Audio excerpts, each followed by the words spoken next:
Hello everybody and welcome along to another edition of the Rebel Wide Ball. And what an incredible amount of sport we have to get through, and an incredible amount of Gaelic games in particular. So I presume for the second week in a row, Eunuch is going to be tuned in from Mountjoy Jail to this particular broadcast. Eunuch, don't purge now. Of course, last week we were kind of caught off guard a little bit when the Queen passed away, which caused a number of postponements, and we might be having a little bit of a discussion about that a little later on.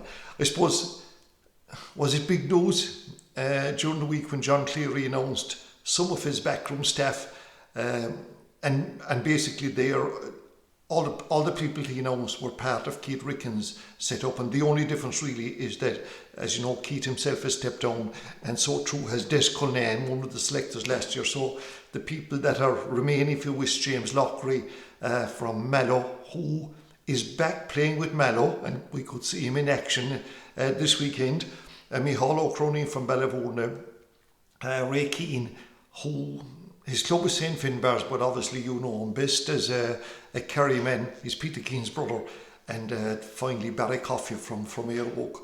But while all that was going on, Mayo announced their backroom staff, and 13 were included in it, and it included such titles as Head of Medical, Assistant Head of Medical. I love these terms that are now creeping into backroom staffs in Gaelic games. Head of Athletic Performance, psychologist, lead physiotherapist, which means there's probably 5 or 6 more physios hanging around the place, nutritionist, a communications expert, who'd be a well-known journalist up in that neck of the woods, and a logistics. And honest to God, if you compare the Cork setup, not saying anything wrong with it, this is like something you get from an AGM in a GA club maybe 25 years ago, and what Mayo announced would be something akin to what a Premier League outfit in England might have, but maybe it's about the players on the pitch after. Anyway, that's that. Do you remember last week, and I was telling you there was 16 games in all in the Cork Curling Championships between the quarterfinals and the relegation playoffs, and we said something that was possibly going to be 1 or 2 draws and maybe the dreaded penalties, and you saw what happened. This weekend, 14 games between quarterfinals and relegation playoffs. And because it's football, I think there's a greater chance of having draws, and probably a greater chance then maybe of going to penalties. I did notice though that we seem to be getting used to the penalty setup, more accepting of them. Or was it because a divisional team were exited the championship as a result of the penalties last Sunday night? Well, maybe there's something in that. Anyway, in the Premier Scene of football, some of you may know St. Finbarr's is straight through to the semi-final, which is probably good from them, because you know the fact that they have so many dual players, their own dual players and the Castlehaven dual players. So we've 3 quarter-finals, and these games go on Saturday night and Sunday on in Portneuf at 5 o'clock on Saturday. We've Nemo Rangers taking on Cabaret Rangers, and of course, look, I suppose the smart money, or whatever money you're having, or maybe no money at all, would be on Nemo Rangers because of their great history in this competition. And you know, like, they have some outstanding players like Micheál Martin, Kevin O'Donovan, Kieran McCartan. There's always a guy from somewhere else inside in some of those city clubs. Paul Kerrigan, Luke Connolly, and Alan O'Donovan. But you know what? Cabaret Rangers, like Nemo, have been, you know, besides maybe the poor performance against Clonakilty in the first half, they've been doing okay in the championship. Cabaret Rangers, compared to last year, you know, they're bound to be happy. They were defeated by St. Finbarr's, but they won their other 2 matches against Carrigaline and against Airwalk.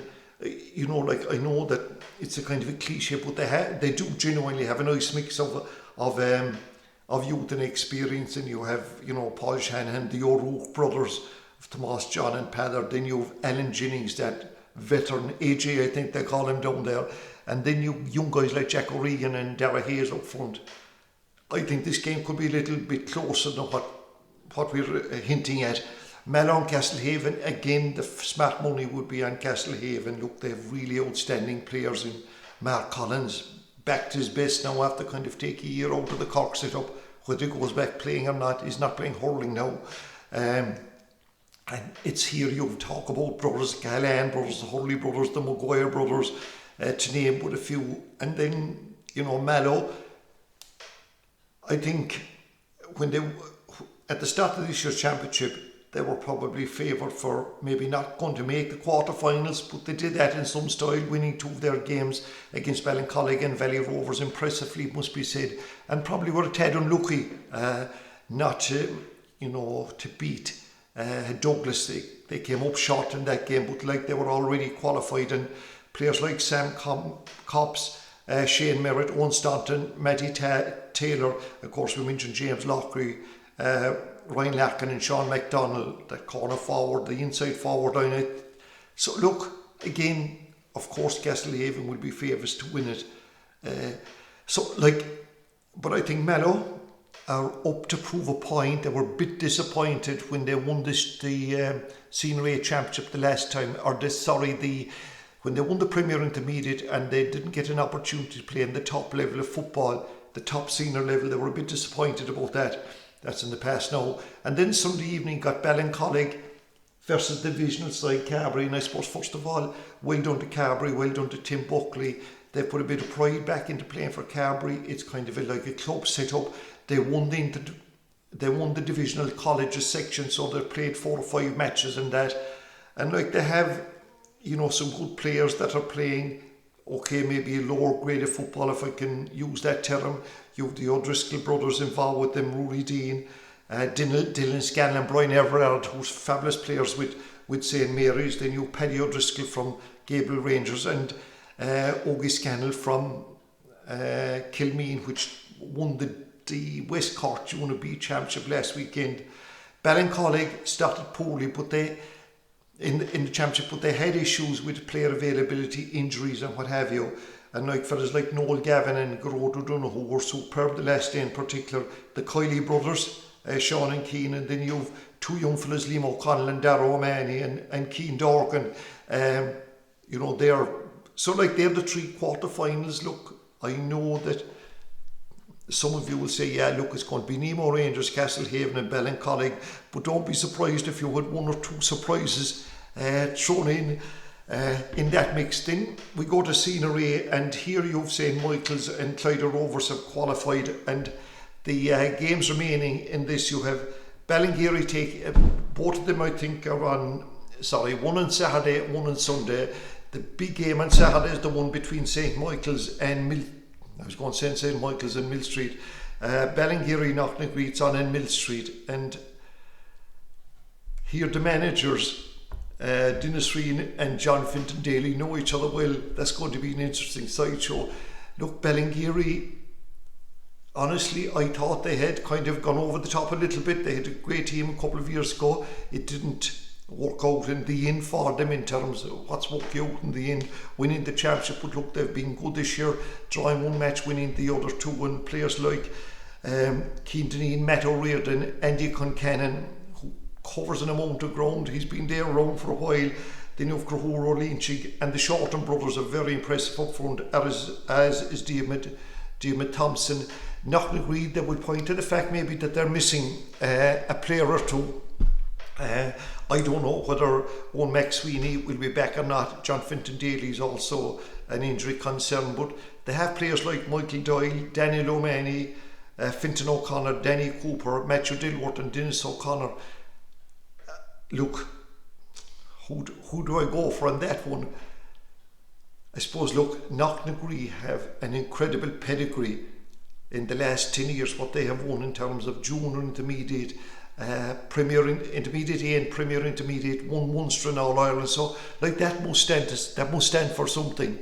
But maybe Dennis Reen has instilled a bit of steel into this Ballingeary side that are really good footballers, but maybe sometimes lack is the wrong term, but maybe getting over the line. So it's going to be a really interesting one. And then on Sunday in Bantry, a West Cork derby of the highest order between O'Donovan Rossa and Downey's. O'Donovan Rossa, according to the bookies, are the favourites of this. But I have a slight inkling that maybe, first of all, the forwards, and there's at least 3 forwards in each team here. that are well capable of scoring, and that's kind of sometimes unusual in a side. So I have a fight, just a slight fancy, nothing major for the Dawnies in it, and they have a number of players back and players that came home to play in this team.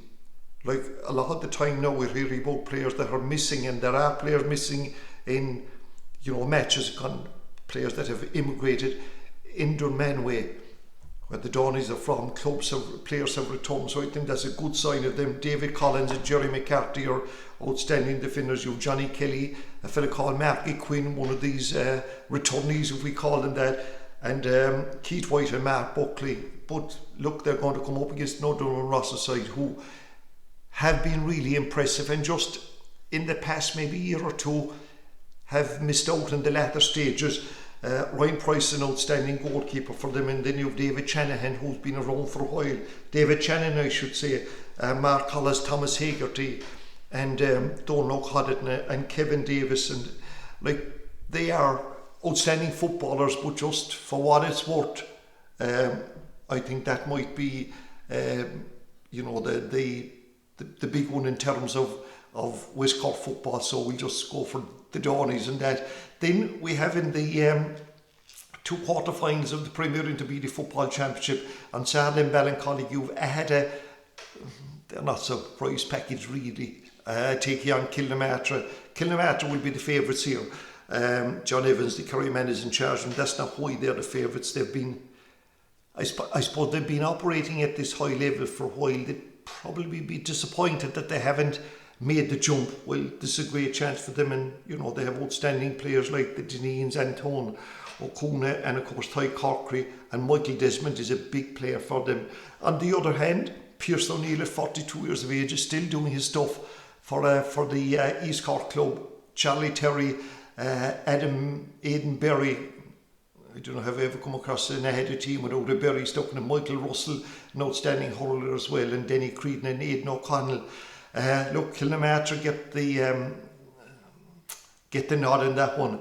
Then on Sunday at 3 o'clock in Ballinteer, we have a most unusual pairing, if you like, Ivlera and Rockchapel. And just over 12 months ago, both of these teams are playing in the 2020 county finals, and it was Ivlera that Ivlera got over. I think there was a week between them now. Ivlera defeated Boherby to win the County Junior Football Championship for the first time ever, and Rockchapel had a big win and a surprise win over Mitchelstown, and here they are just a year later playing in the quarter final of the third grade of football in Cork. I have a fancy for Ivlera. They've only been beaten once since, is it October 2019, which is an incredible record for them. Again, like a lot of these teams, they have brothers playing for them. You have the Joneses, Chris Oak, who's now back in Ireland, 3 goals. Do something the amount of times this fella scores 3 goals, incredible. 3 goals the last day against Nemo Rangers. Back now playing with the club, and well, not that he wasn't playing, but he was away for a while. I don't know, was it North or South Carolina, but he's back anyway. And you have the O'Leary's, Cathal Vaughan is important to them. For the Rockchapel men, like fellas like Eamon O'Callaghan, Daniel O'Connell, Shane Curtin, and of course Seamus Siki and Kevin Collins are big players there. I expect Kilnamartyr and I expect Ivlera, if you wish, to get through in that one. And then we have for the last time, the Intermediate A Football Championship. There are 16 teams in it, and as you know, that's been sorted down to 12. So there are 4 quarter-finals, and 2 of them take place on Saturday at 3:30 in Kildare. We have Glanmore taking over Kilshannig. Now I still have to get an explanation for how Kilshannig lost to Adrigole, or maybe I should say how Adrigole beat Kilshannig, but I think that I have a slight fancy for Kilshannig in that game against Glanmore. And Drumtariff and Mitchelstown. Now, Drumtariff were out the gap before their fabulous victory in the final round, where they defeated St. Finbars, and great credit to them. They won a county junior final a couple of years ago. Mitchelstown, 13 dual players. and sometimes you might forget this with Ballygiblin, but they're missing two big players in Darrow Flynn, who may play a little bit of hurling. Colin English, the former Tipperary under 2021 Jewel Star, is out for the season. But I still think that Mitchelstown, Cathal O'Mahony, Mark Keane, should get them through on that one. Then on Sunday we have Adrigole playing Boherbue. Honestly, shouldn't I say pa? As I say, Adrigole, who had that big, after losing the game against Gabriel Rangers, they then had that big win over Kilshannig, and that really got them through, and there they are now on merit with DJ Brennan, the Kinmare man, I think, in charge of them. And Boherbue, look, they came up and they won the junior. They have not lost a match since they came up. So look, can you toss the coin there and decide which one? But probably, seeing we're paying big money, we'll probably go for Adrigole, I think, but not with any great conviction. And then in Mallow, Ahabullock, who I think will be too strong for Kildare. But remember where Kildare were last year, lost every match, had a points difference of -1 million, but they won their last game in the relegation game against Kinsale, and they'd be absolutely delighted with themselves to be, up at this level. Then we have the 3 relegation playoffs, and these are the, tough going. There'll be big crowds there, and of course they mean a lot. And look, we're now used to relegation. We now accept that as part of Darwin's theory, it's important that you have a culling system, and every meaningful competition should have it. And thankfully, as we said before, they have it in Cork. Now, the Premier Scene of football game, that's probably tough look on the two teams. Well, it's always tough look on the teams to get there, but look, Éireoga and Noosastown, have they suffered a bit because of their dual involvement? I'd say they did, but more so because of injuries. And it's a big call, it's a big match. But look, I suppose Éireoga, I think John Cooper may be back, that they get over that one in Brinny. Then in Coachwood we abandoned Newmarket, and remember Newmarket were champions last year when they beat Kanturk, and I know they were disappointed maybe in one game they drew this year. So look, will they be slight fancied against Bandon? And if they will, but if Bandon could play with the spirit they played last week in the hurling, we could have a bit of a surprise on there. And finally Neighbour Vaughan and St. Vincent's. I just, like Neighbour Vaughan, have been really struggling. You might say, sure, so have St. Vincent's, but I still think that they'll probably get over that one. Moving on to Camogie, we're in round 5 of the senior championship, and look, as I said to you before, there are 4 groups in this, and one of the groups is the divisional group, and there'll be one winner from there, and the other groups, the top 2 will go forward, plus the best 3rd team. So an incredibly tight top group sees tonight you have Courcey Rovers playing Killa. I fancy Courcey Rovers net, and I think Courcey Rovers probably Inniscarra, Imokilly and the Bars would be my top teams at the moment. But anyway, they take on Killa. The Glen Rovers will be watching this. They have no game this weekend. They're hoping maybe that somebody do them a favour. Then on Saturday in Church Road, Inniscarra should and probably will defeat Douglas, who haven't been going that well this year. On Saturday in Group B, Father O'Neill's versus Newstown really struggling. Not too sure why, but they are. Father O'Neill's get the mark. And on Sunday in Blarney, there's SARS and Ballygavin. By all accounts, these are close sides, but look, I kind of fancy SARS to get up. I hope you're taking notes of all this. And then on Monday, the big game in Group C is Éireoga taking on Inniskeen. Look, they're both very much in it, and you see Ballincollig pulled out. Is that the term? But I think that Inniskeen might get over that. And there's one group in the divisional section where Imokilly take on Carbery, and I kind of fancy maybe that Imokilly would be the side to win that one. In ladies football, moving down the home straight, we've semi-finals at intermediate level, the final games in the senior, and the big game here in Group A is Mourneabbey taking on Éireoga. Now both of them are through to the semi-finals, and it's a case of who finishes on top. Look, Mourneabbey are the leading side, no doubt about that. it's a case of can a row catch them before they start running out of steam. So look, it's not the most important match in the world, to be honest with you. The other game in that group is Kinsale and Fermoy, and this is more about relegation than anything else. And Kinsale now with Sive O'Leary back, and her teaming up with Orla Finn probably could get them over the line in that. In Group B, it looks like the Bride Rovers and Ahad are the two teams that will come through to face either, More Nabby and a Rogue. Look, I think it's kind of tough on these sides, because look, it would appear to me that More Nabby are well ahead. Then you have the next set in on its own there, or a Rogue. Maybe the other two teams that I mentioned, Bride Rovers and Ahad, could have something to say in that. Bride Rovers, Clonakilty take on Bride Rovers, and even though the Clonakilty are out of it, it'll probably be hard for Bride Rovers to win in Clonakilty, in that Martina O'Brien is back. She was out suspended for a while, and then Claire O'Leary, I think, is back after injury. So that they're those games, but the intermediate one is where it's at semi-final level. And Glanmire have been there for a couple of years now and haven't won this competition. And you know something, I'm not too sure they'll win it either this year, because they're playing semi-final against Araglin Desmond's Boy on Sunday.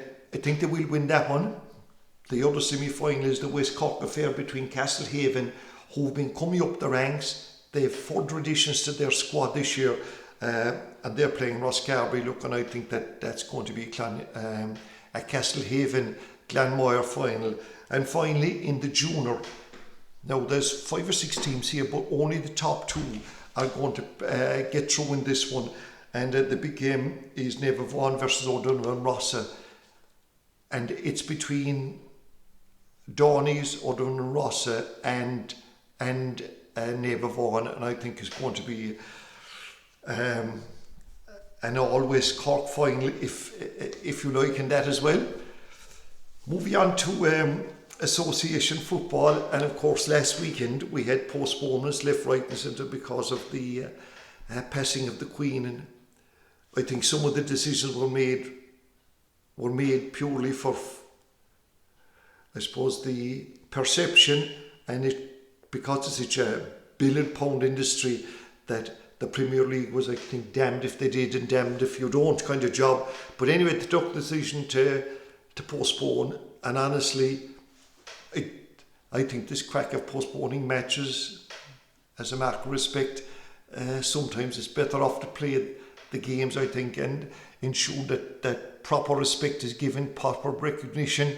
And we've, in Gaelic games that I'd be kind of more familiar with, we'd a habit of a time past of, if anybody died in the parish, nearly matches had to go off. Thankfully moved on for that. Anyway, for this weekend there's further postponements. Now this weekend the postponements are probably to do with policing and television rights and all that.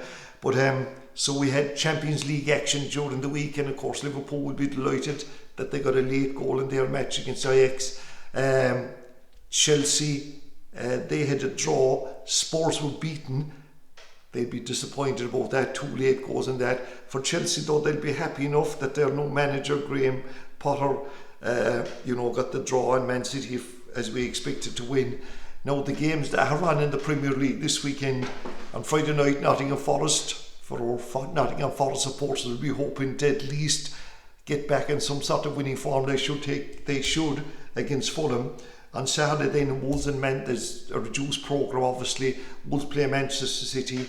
Spurs, who've made a good start to the Premier League, take on Leicester City. Brentford against the high-flying Arsenal, despite the fact that they did lose their last game to Manchester United. And then at the games that were postponed, you have the Brighton versus Crystal Palace. These games are probably, as I said, postponed because of policing situation in England. Man United versus Leeds and Chelsea versus Liverpool. And in the League of Ireland, I think Galway have now conceded the Cork City can't be caught. The 2 play actually this weekend, this Friday. And I think the tickets are sold out for that. And then Cove Ramblers, who have finally dropped to the bottom of the Division 1, they take on Athlone, who were just a little bit above them. So like I almost forgot cover one part of it, and that's divisional section of the GA. And here we have a scenario whereby in the divisions it's mostly football that's taking place at the moment, and we have 2 finals known for decision, if I get this right, in Avondale at 3 o'clock and Sunday in Churchtown. Who's playing? Charleville are playing Butterfint. Now, I remember seeing Charleville playing in under 21 final a couple of years ago. Excellent footballers. Obviously, they're more of a hurling club. Butterfint, I suppose, they had a lot of success a couple of years ago. It's a big game, no doubt about that, because remember, the winners are straight up into county competitions, the Premier Junior. But probably Charleville will have just a little bit too much for them. And then at 2:30 in Ballinlough, you have the city final. And here, it's a bit of, is it a surprise pairing? Well, you've said Michael's second team taking on Brian Dillon's. And Brian Dillon's, I don't know, for some of you that follow this, they had a great win in the semi-final against Mayfield. So it's and I think they're in the city hurling final as well. Look, I'm not too sure how that's going to go, to be honest with you. But it's without doubt there'll be there are 2 big finals, and you have 2 semi-finals then in the southeast on Saturday in Crosshaven, Ballinasig, who are a good bit back from what they were last year. They were champions of taking on Shamrocks, and then Sunday in Belgooly, Kinsale, who dropped down. Some of you may remember that. They'll be taking on Ballygarvan, and finally. It's rugby time back again, and it's the United Rugby Championship, and here there's a Munster open their campaign. It was meant to be Friday night against Cardiff. That's now gone to Saturday afternoon, and like you know that this is a 16-team championship, so this is the start of it. And you know, like, this is Graham Rowntree, the new manager, so we'll see how he gets on. In golf, the best of luck to John Murphy, who's taking part in the Open to Portugal in the Challenge Tour. And finally, I suppose, staying with golf, this weekend, starting today, Thursday, and going on Friday and Saturday, you have the a golf classic, which is described as the Beara 97 Anniversary Golf Classic, and it's organised by that team that won the county championship, the Beara board. And you know, some of the funds will go towards expenses of you know, there's a big day coming up for that team before the county final, but the majority of the money raised, and by the way, there's a raffle as well, is for the future education and needs of 2 children, James and Molly Crowley, and their children of Padraig and Jim Crowley. And you probably know the story there, but thankfully there's huge support coming in for it, and the Golf Classic, in excess of 100 teams, and the amount of people and companies that have got involved in sponsoring, it's an indictment of the goodness of society, and in particular to the people down in that neck of the woods. So it was a pretty long broadcast this week, but you look at the incredible number of games right across the sports. Look, I hope it brings you some enjoyment, and until the next time, take care.